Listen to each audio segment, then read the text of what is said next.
Hey guys, welcome back to my channel. A few days ago, I bought some fresh coconut. I want to share with you how to turn it into smooth and creamy coconut jelly. Let's get started. For our recipe, we will need 600 ml coconut water. I will extract the water from a coconut, but you can also just use coconut water that comes in packs. To open the coconut, I use a cleaver knife to lever the lid off. Strain the coconut water through a colander to remove any parts of the shell that might have dropped in there from the opening process. We will need 600 ml coconut water or 2 coconuts. Use a spoon to take out the coconut meat.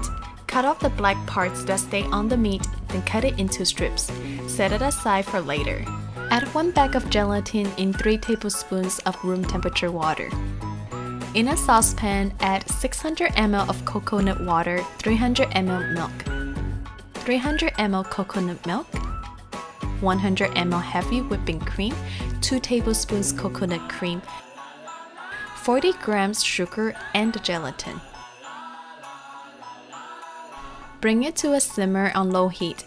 Remember to consistently stir the liquid to prevent it from burning. Last but not least, add the coconut meat and the liquid in the coconut. Once the coconut jelly cools down, put it in the fridge to let it set. It will take about 6 to 8 hours until it becomes firm. You can add some toppings like mango or dragon fruit on the jelly. The jelly texture is very soft and smooth. It will melt in your mouth immediately. Thank you so much for watching. See you again on Friday. Bye!